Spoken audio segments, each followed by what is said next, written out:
আসসালামু আলাইকুম। সবাইকে শুভেচ্ছা জানাচ্ছি মাসুম মাহবুব। দেখছেন ওপেন দাস ইউটিউব চ্যানেল এবং মাসুম মাহবুব ফেসবুক পেজ। যখন লাইভ সেশনে বসছি, তখন ঢাকার প্রাণকেন্দ্রে বা পুরান ঢাকায় অন্যতম বিদ্যাপীঠ জগন্নাথ বিশ্ববিদ্যালয়ের ছাত্র সংসদ নির্বাচন শেষে ফলাফল গণনা চলছে। লাইভটি শুরুর সময় আমি কয়েকটি সোর্সের সাথে কথা বলে যেটা জানলাম, শিবির সেখান থেকে ৪,৫০০-এর বেশি ভোট পেয়েছে। আর একদম নিকটে কাছাকাছি ৪,০০০-এর কাছাকাছি ভোটে একটু হলেও পিছিয়ে আছে ছাত্র দলের প্রার্থী বা ছাত্র অধিকার পরিষদের রাকিব। ঢাকা বিশ্ববিদ্যালয়, জাহাঙ্গীরনগর বিশ্ববিদ্যালয়, রাজশাহী বিশ্ববিদ্যালয় এবং চট্টগ্রাম বিশ্ববিদ্যালয়, বাংলাদেশের এই ৪টি প্রধান বিশ্ববিদ্যালয় আমরা দেখলাম যে শিবির ভূমিধস বিজয় পেয়েছে আর পরাজিত হয়েছে বাংলাদেশের অন্যতম বড় দল বিএনপির ছাত্র সংগঠন ছাত্র দল। সেই সময়টাতে বাংলাদেশে ছিল না উপস্থিত বাংলাদেশের সবচেয়ে আকাঙ্ক্ষিত ব্যক্তি, আমাদের যুবরাজ খ্যাত জনাব তারেক রহমান, যিনি বর্তমানে বিএনপির প্রধান কর্ণধার। তিনি বাংলাদেশে পা রাখার পর রাজনীতির পরিবর্তন বা একটা পট পরিবর্তন বলতে পারি বা সিনারির যে পরিবর্তনটা আমরা দেখলাম, এই সেটার কিছু ভালো এবং কি বলবো কাঙ্ক্ষিত কিছু বিষয় আমাদের নজরে এসছে। আমরা দেখেছি ঢাকা বিশ্ববিদ্যালয় ছাত্র শিবির আবিদ মায়াদ্দের পরাজিত করেছিল ৩ গুণ ভোট বেশি পেয়ে। অর্থাৎ শিবির বিজয় পেয়েছিল ছাত্র দলের বিরুদ্ধে প্রায় ৩ গুণ বেশি ভোট পেয়ে। জাহাঙ্গীরনগর বিশ্ববিদ্যালয় ছাত্রদল কোনো প্যানেল বিজয় পায়নি, কিন্তু সেখানে আমরা দেখলাম জিতু নামে স্বতন্ত্র প্রার্থী বিজয় লাভ করেছে। সেখানে ভিপি শিবির হারালেও বাকিগুলো শিবির পেয়েছে। চট্টগ্রাম বিশ্ববিদ্যালয়ের ক্ষেত্রে আমরা দেখলাম যে এজিএস মেবি বা এরকমই একটি পদ পেয়েছে ছাত্রদল, বাকিগুলো শিবিরের পক্ষে। রাজশাহী, সেখানে আমরা দেখলাম শিবিরই বিজয় লাভ করেছে, ছাত্রদল তেমন কিছুই পায়নি। শুধু আম্মার নামে একজন স্বতন্ত্র প্রার্থী বা জুলাইয়ের বিপ্লবী হিসাবে সেখানে বিজয় লাভ করেছে। তার মানে বাংলাদেশের বিশ্ববিদ্যালয়গুলো যদি একটু বিশ্লেষণ করি, আমরা দেখবো যে সেখানে ছাত্র দলের ভরাডুবি হয়েছে সবখানে। কিন্তু জগন্নাথ বিশ্ববিদ্যালয়, যেটা ঢাকা বিশ্ববিদ্যালয়ের পর ঢাকার সবচেয়ে গুরুত্বপূর্ণ বিশ্ববিদ্যালয়, সেখানে যে বিষয়টি আমাদের নজরে এসছে যে ছাত্র দলের একটা সর্বোচ্চ চেষ্টা ছিল যে এখান থেকে তারা বিজয় ছিনিয়ে আনবে। আমাদের খুব ঘনিষ্ঠ মানুষ ছাত্রদলের প্রেসিডেন্ট রাকিব নাসির বা কেন্দ্রীয় ছাত্র দলের সকল নেতারা সকাল থেকে সেখানে উপস্থিত ছিলেন। যে কোনো ভাবে তারা চেয়েছিলেন তারেক রহমানকে একটা সারপ্রাইজ দেবেন, একটা বিজয় সংবাদ দেবেন। ছাত্রদল সব রকম চেষ্টা করেছে। শেষ পর্যন্ত ছাত্রদল পরাজয়ের দিকে এগিয়ে যাচ্ছে বলে এখন পর্যন্ত জানা যাচ্ছে। খবরে যদি কোনো চমক বা নতুন কোনো সারপ্রাইজ না আসে, তাহলে বলতে পারি শিবির বিজয় লাভ করতে যাচ্ছে। এখন যদি আমরা বিশ্লেষণ করি শিবিরের এই উত্থান আর ছাত্রদলের পতন, এটা নিয়ে অনেক কথা বলেছি, কিন্তু আজকে নতুন করে কিছু তথ্য আপনাদের দেয়া খুব জরুরি। আপনারা তো শুনতে পাচ্ছেন, তাই তো? এখন বিষয়টা তৈরি হলো যে তারেক রহমান বিহীন বাংলাদেশ আর তারেক রহমান আসার পর বাংলাদেশের দৃশ্যপটে কি পরিবর্তন এসছে। আমরা দেখলাম তারেক রহমান বাংলাদেশে পা রাখার পর সবচেয়ে বেশি চাপে আছে বিএনপি। তার দুটো বিএনপি তো না, জামায়াত। তার প্রধান কারণ হলো এতদিন জামাত ধরে নিয়েছিল তারা ক্ষমতায় আসতে পারে। জামাতের মুখ থেকে এই কথাগুলো আমরা প্রায় শুনতাম, মানে সিনিয়র নেতারা না বললেও তাদের বিভিন্ন পর্যায়ের নেতারা বলতেন। যখন তারেক রহমান আসলেন, ৩০০ ফিটে বিশাল মানুষের সমাগম হলো। বাংলাদেশের জীবন্ত বাংলাদেশের কিংবদন্তি আপসহীন নেত্রী খালেদা জিয়ার মৃত্যুর পর পুরো ঢাকা যখন কেঁদেছে, শোকে আচ্ছন্ন হয়েছে, লক্ষ লক্ষ মানুষ যখন উপস্থিত হয়েছিল তার জানাজায়, তখন বিএনপি তার প্রাণ খুঁজে পেয়েছে। যদিও বিএনপির বাইরের দলগুলো বলার চেষ্টা করেছিল যে এখানে সব শ্রেণীর মানুষ এসেছিল খালেদা জিয়াকে ভালোবাসে বলে, এটা সব বিএনপির জনগণ নয়, এখানে জামাত সহ সব দলের নেতা কর্মী সাধারণ মানুষরা উপস্থিত হয়েছিল খালেদা জিয়ার প্রতি সম্মান জানিয়ে। তারেক রহমান আসার পর সবচেয়ে বেশি প্রভাবটা পড়েছে প্রশাসনের মধ্যে। আমরা তারেক রহমান আসার আগ পর্যন্ত প্রশাসনের মধ্যে দেখেছি একটা নিরপেক্ষ ব্যাপার তৈরির তারা চেষ্টা করেছে, কিন্তু নিরপেক্ষ নন, কিন্তু নিরপেক্ষ হবার একটা ভান করেছে বা চেষ্টা করেছে। তারেক রহমান আসার পর আমরা দেখছি এনএসআই প্রধান, বিভিন্ন বিভাগের বড় বড় দায়িত্বশীল ব্যক্তিরা প্রকাশ্যে গোপনে তারেক রহমানের সাথে যোগাযোগের চেষ্টা করছেন। তারা ধরে নিয়েছেন আগামীতে প্রধানমন্ত্রী হচ্ছেন তারেক রহমান, ক্ষমতা বসছে বিএনপি। সেই হিসেবে প্রত্যেকে তাদের চেয়ারটাকে মজবুত করতে বা নিজের চেয়ারটাকে কনফার্ম করতে দাবিদারি শুরু করছেন, এমন অভিযোগ করছে কে জামাত। আজকে দেখলাম আব্দুল্লাহ মোহাম্মদ তাহির স্পষ্ট এই বক্তব্যগুলো দিয়েছেন তারেক রহমানের প্রোটোকল নিয়ে। তার মানে হলো লেভেল প্লেইং ফিল্ড বিষয়ে জামাত সন্দেহ প্রকাশ করছে তারেক রহমান দেশে আসার পর থেকে। অনেকে বলবেন যে জগন্নাথের সাথে এই ইস্যুটা কি আছে, আমি সেখানে যাব। বাংলাদেশের সবচেয়ে জঘন্য যে প্র্যাকটিস সেটা হলো প্রত্যেকটি নিরপেক্ষ ব্যক্তি দলবাজ। বিশ্ববিদ্যালয়ের ভিসি, শিক্ষক, আমলা, পুলিশ, র্যাব, আমাদের নিরাপত্তা বাহিনী, যারা রাষ্ট্রীয়ভাবে নিরপেক্ষ থাকা উচিত, এরা প্রত্যেকেই দলবাজ। এদের প্রকৃত দল আমরা কেউ জানি না, কিন্তু এরা সবসময় যে দলটি ক্ষমতায় আসে বা ক্ষমতায় থাকে তাদেরকে খুশি করে তারা তাদের পকেট ভরতে চান, বড় চেয়ার পেতে চান, এবং যখনই সেই দলটি ক্ষমতাহীন হয়ে যায় রাতারাতি তারাও তাদের চরিত্র পরিবর্তন করে ফেলে। আওয়ামী লীগ আমলে যাদেরকে আমরা চিনতাম একদম ফ্যাসিস্টদের দোসর হিসেবে, আমরা কি দেখলাম যে আওয়ামী লীগ পালিয়ে যাওয়ার পর এরা বিএনপির যেই পর্যায়ের ব্যক্তিরা বিভিন্ন গুরুত্বপূর্ণ পদে বসছে, সেটা সচিব, পুলিশ বা যে যেখানে বসছে, গোপনে তাদেরকে মোটা অঙ্কের টাকা দিয়ে তারা তাদের চাকরি বহাল রেখেছে, চেয়ারকে বহাল রেখেছে।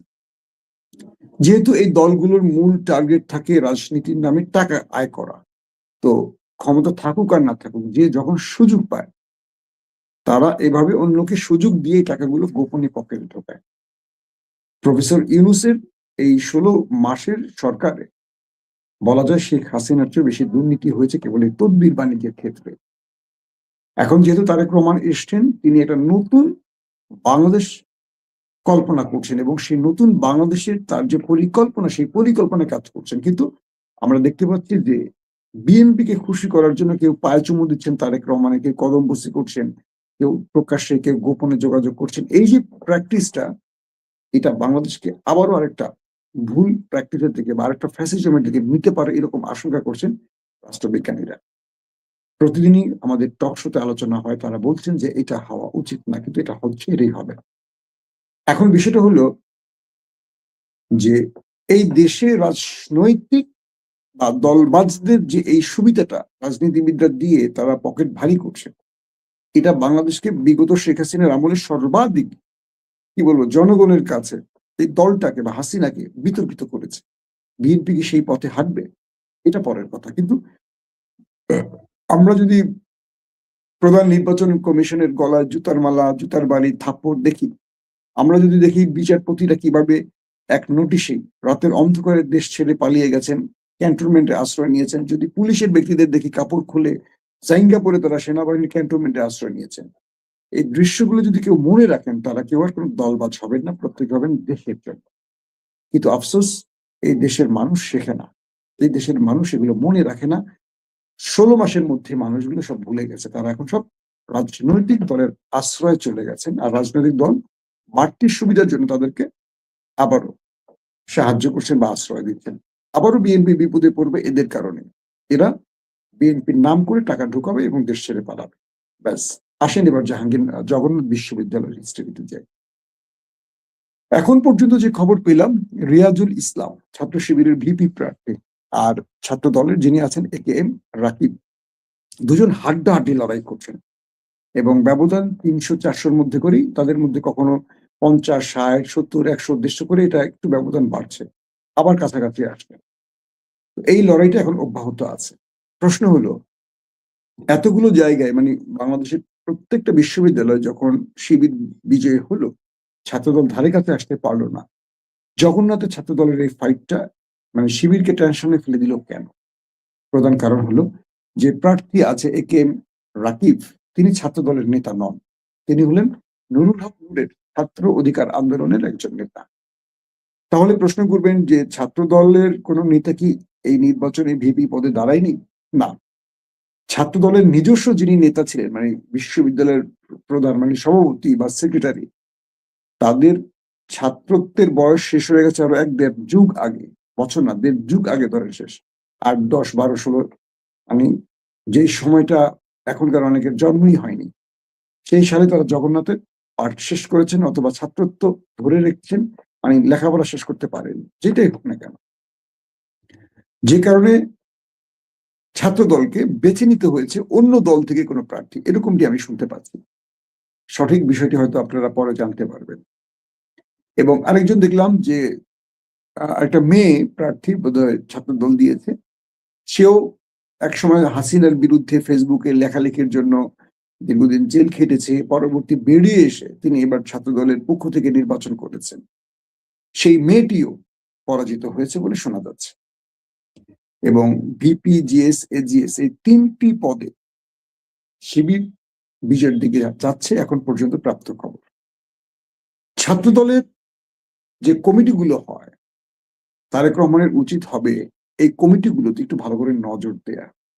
কারণ যারা ছাত্রত্ব নেই, যাদের সন্তানরাই এখন বিশ্ববিদ্যালয়ে পড়ে, তারা ছাত্র দল করে কি করে? যেখানে আমরা দেখেছি ছাত্রলীগ এবং ছাত্র শিবির একদম ইয়াং পোলাপানদের নেতৃত্বে এনেছে। এখনো রাকিব, নাসিররা, একবার চিন্তা করেন যে এদের বয়স কত, এরা কি আর ছাত্র আছে? এরা ছাত্র দলের নেতৃত্ব কিভাবে দেবে? তো এটা বিএনপিকে ভালো করে মাথায় রাখতে হবে যে এই প্রজন্ম আর আধু ভাইদের চায় না ছাত্র নেতৃত্বে। এটার মাসুলও দিয়েছে ছাত্রদল। তারেক রহমান দেশে আসার পর যে লাভটি হয়েছে সেটা হলো, আগে তারা ব্যাপক ব্যবধানে, বড় ব্যবধানে পরাজিত হতো শিবিরের কাছে। এবার লড়াইটা হাড্ডাহাড্ডি পর্যায়ে চলে গেছে। তবে জগন্নাথের অনেক ছাত্ররা আমাকে বলেছে যে যদি রাকিব, অর্থাৎ যিনি দাঁড়িয়েছেন এই নির্বাচনে ছাত্র অধিকার পরিষদ বা বিএনপির পক্ষ হয়ে, তিনি যদি নিরপেক্ষ হয়ে দাঁড়াতেন জাহাঙ্গীরনগর বিশ্ববিদ্যালয়ের জিতুর মতো, তাহলে তার জয়ের সম্ভাবনা ছিল। কারণ তিনি ক্যাম্পাসে ব্যাপক জনপ্রিয় ছিলেন। তবে যেহেতু শেষ পর্যন্ত ছাত্র দলের পক্ষে তিনি নির্বাচন করেছেন, হয়তোবা ওই বিষয়টি তার কিছু হলেও ভোট কমেছে। এটা বিশ্ববিদ্যালয়ের ছেলের মেয়ে যারা শিক্ষার্থী তারা বলছেন। জিতু আমরা দেখলাম যে জাহাঙ্গীরনগর বিশ্ববিদ্যালয়ে স্বতন্ত্র হয়ে বিজয় লাভ করেছেন। সেখানে শিবির হেরেছিল জিতুর জনপ্রিয়তার কাছে। তো রাকিবের ক্ষেত্রেও বিষয়টি এরকম ছিল, যদি রাকিব, আমি জানি না, এটা বিশ্ববিদ্যালয়ের শিক্ষার্থীরা বলছেন, সে যদি ছাত্র দলের পক্ষে না দাঁড়িয়ে নিরপেক্ষভাবে দাঁড়াতো, স্বতন্ত্র হয়ে দাঁড়াতো, তাহলে তিনি শিবিরকে পরাজিত করে জিততে পারতেন। তার মানে হলো ছাত্র দলের ব্যাপারে বাংলাদেশের সাধারণ শিক্ষার্থীদের একটা নেগেটিভ ধারণা তৈরি হয়েছে। তাহলে এখান থেকে ছাত্র দল নিজেকে মুক্ত করবে কি করে? তারেক রহমান আসার আগে একটা অবস্থা দেখেছি, কিন্তু দেশে আসার পর আমরা যে দৃশ্যগুলো দেখেছি সেই দৃশ্যে এতটুকু আশা করছি যে বিএনপি বা ছাত্র দলের জনপ্রিয়তা কিছুটা হলেও বেড়েছে। আর সেটার ফলাফল দেখলাম। আমরা সকাল থেকে যে অভিযোগগুলো পেলাম যে ছাত্র দলের অনেক ছেলেরা অনেক শিক্ষার্থীদের বা বোনদের ধরে পুলিশে দিয়েছে, অনেক অভিযোগ এসছে, এগুলো ছাত্র দলের ভোট কমিয়েছে। শক্তি দিয়ে আসলে ভোট, যদি ফ্রি ফেয়ার ইলেকশন হয়, সেখানে শক্তি প্রদর্শনের চেয়ে বুদ্ধি ব্যবহার জরুরি হয়। কিন্তু ছাত্র দলকে দেখি এই কাজগুলো তারা হরহামেশা করে বসে আর নিজের দলটাকে ডোবায়। নির্বাচনের দিন কাউকে বাধা দেয়া, শক্তি প্রদর্শন করা, প্রশাসনকে ব্যবহার করে কিছু করতে চাওয়া, মানে এগুলো নিজের পায়ে নিজে কুড়াল মারা, সেটি হয়েছে। দর্শক, আরেকটি ব্যাপার খুবই স্পষ্ট করে বলতে হবে যে তারেক রহমান সাহেব, তিনি বিএনপির মধ্যে একটা বড় রকম শুদ্ধি অভিযান চালাবেন এমনটি আভাস আমরা পেয়েছি। তবে নির্বাচনের পর তিনি অন্যভাবে দলটাকে গোছাতে চান।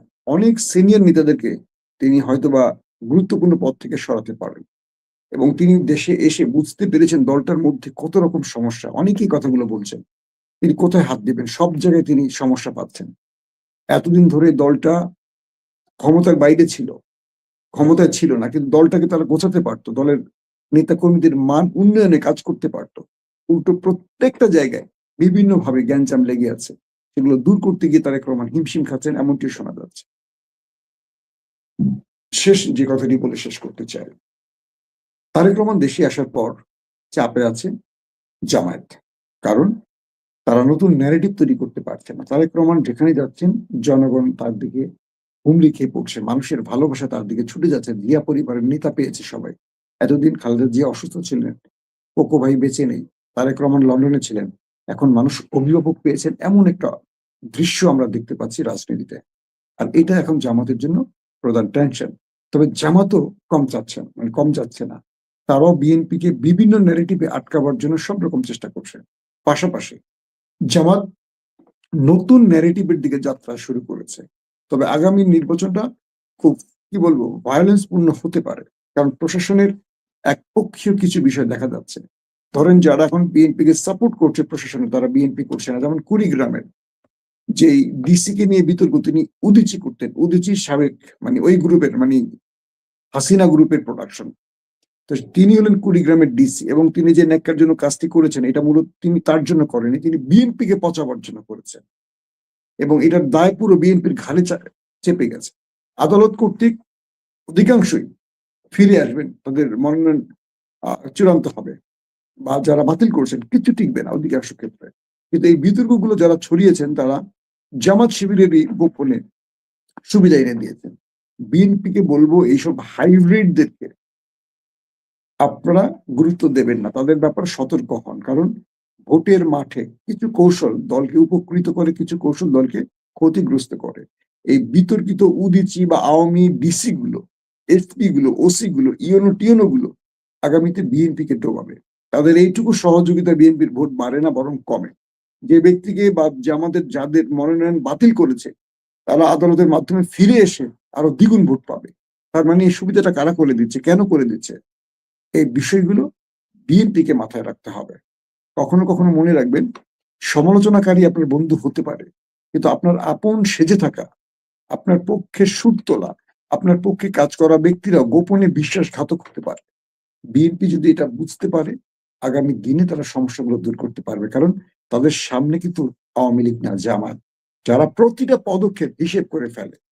জামাতের প্রার্থীদের বিরুদ্ধে খুব বড় রকম ন্যারেটিভ তৈরি করতে পারবেন না। জামাত তাদেরকেই মনোনয়ন দিচ্ছেন যাদের ইমেজ মোটামুটি ক্লিন, যাদের বিরুদ্ধে সেই অর্থে বড় কোনো অভিযোগ নেই। দেখেন এনসিপির মাহফুজ এবং আসিফকে জামাত মনোনয়ন দিতে রাজি হয়নি, কারণ রাষ্ট্রীয়ভাবে উপদেষ্টা হওয়ার পর তাদের বিরুদ্ধে অভিযোগ উঠেছে, তারা অসৎ পথ অবলম্বন করেছে। অভিযোগ উঠেছে, কনফার্ম তথ্য জামাত কিছু বলেনি, যাতে করে তাদের ব্যাপারে অন্যদের ধারণা জামাতের বিরুদ্ধে নেগেটিভ না আসে। সেই জন্য জামাত কৌশলে সেই দুজনকে মনোনয়ন দেয়নি, স্পষ্ট নাহিদকে বলে দিয়েছে, এমন তথ্য আমরা কিন্তু পেয়েছি।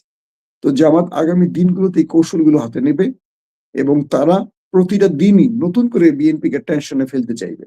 আশা করব তারেক রহমান যে নতুন টিমটি নিয়ে কাজ করছেন, এই টিমটি আগামী দিনে রাজনীতিতে নতুন কিছু চমক দিতে পারবে। আমরা জগন্নাথের এই ফলাফলটি হয়তো আজ রাতে চূড়ান্ত ভাবে পেয়ে যাব, বাট এখনো বলা যাচ্ছে যে শিবির 3 প্যানেলে মোটামুটি বিজয়ের পথে। শেষ খবর কি হবে সেটা হয়তো আপনারা জেনে যাবেন। প্রত্যেকে ভালো থাকবেন। আল্লাহ হাফিজ।